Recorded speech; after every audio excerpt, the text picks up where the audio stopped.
Hello अनि नमस्ते good morning फेरि पनि स्वागत छ हाम्रो सानो तिनो ब्लगमा।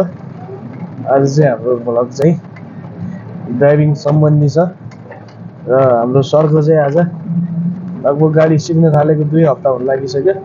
योभन्दा पहिला पनि हाम्रो 3 स्टार ड्राइभिङ ट्रेनिङ सेन्टरमै सिक्नु भएको उहाँले लाइसेन्स निकालिसक्नु भएको छ। अहिले चाहिँ उहाँ चाहिँ अलिक कम भन्नु ल उता गाडी आउँदैन, ब्रेक लाउनु पर्ने, क्लच पुरै थिचेर रोक्नु पर्ने। अहिले चाहिँ उहाँ चाहिँ हात सफाको लागि सिक्दै हुनुहुन्छ होइन सर? कस्तो भइरहेको छ? ठिक छ नि? एकदम बवाल होइन त? क्लासको लागि चाहिँ एकदम राम्रो छ। बिस्तारै हाम्रो सरको फेरि ड्राइभिङ कडा छ नि त, यहाँ फेरि फिलिलिली कुदाउनुहुन्छ। यहाँनिर आफूले बस्ने मात्र हो, कहिलेकाहीँ यसो जामतिर पऱ्यो भने चाहिँ अलिकति गाह्रो हुन्छ, न त उहाँले आफै चलाउनुहुन्छ पुरा यस दामी तरिकाले। 2 नम्बर गियर लगाउनु नि त, गाडी कराउनु थाल्यो नि त, चाहियो भन्छ 2 नम्बर गियर। हजुर है, यो चाहिँ हाम्रो गोकर्णेश्वर नगरपालिकाको वडा कार्यालय। यहाँबाट चाहिँ हामी सिधै गयो भने यहाँ आइलेन्स स्कुल, त्यहाँबाट चाहिँ अगाडि हुँदै हाम्रो ड्राइभिङ ट्रेनिङ सेन्टरमा पुग्न सकिन्छ भने मेन रोडबाट आउँदाखेरि चाहिँ माथिको सुन्दरजल जाने रोडबाट आउँदाखेरि चाहिँ भेनेस स्कुलबाट तल जाँदा एकदम उचित हुन्छ। आउन सक्नुहुन्छ हजुरहरू, टक्क यो भ्लग हेरेर आउनु सक्नुहुन्छ।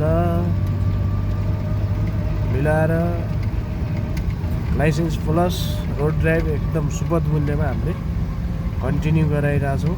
यहाँबाट चाहिँ हामी यता अफ रोड साइडतिर जाउँ, यता लेफ्ट साइडतिर है। राम्रीमा तिमी राम्री मैया,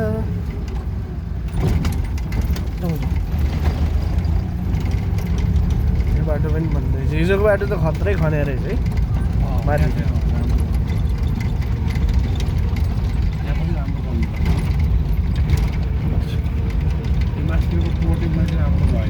हजुर है, हाम्रो सरको कडा छ नि फेरि ड्राइभिङ।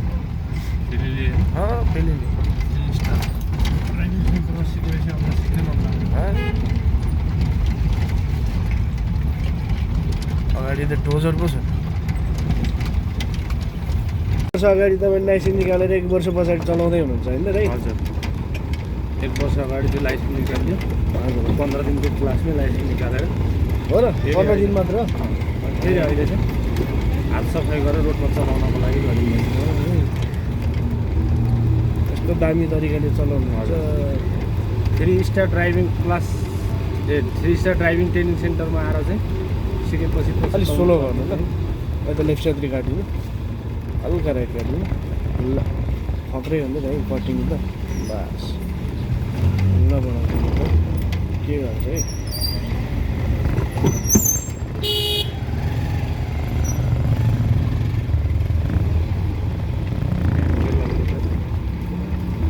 हामी लेफ्ट यहाँबाट राइट जान्छ। साह्रै अप्ठ्यारो गरेर चलाउँछ मान्छेहरू बाइक स्कुटर। नेपालमा धेरै गाह्रो छ नि ड्राइभिङ गर्नु।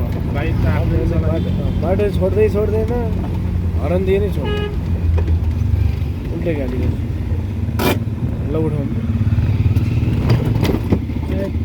के छ स्टार्ट गर्नु।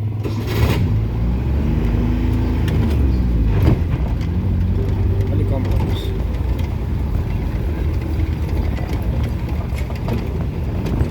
मन परिसक्यो नेपालमा हो कि? अरूभन्दा पनि बाइकमा चाहिँ एकदमै झ्याउ छ क्या। हो, बाइकमा त सबै सकिँदैन। कदापि बाइक चलाउन सक्दैन रहेछ। हजुर, बाइक चलाउन नसक्ने भयो। कसले? मैले किन? अस्ति माथि जगरो डाँडा गएको थियो, हिजो गएको साथी लगेर ओह्रालो छ नि त्यहाँनिर माथिको, त्यहाँनिर अफ रोड थियो कि कच्ची बाटो।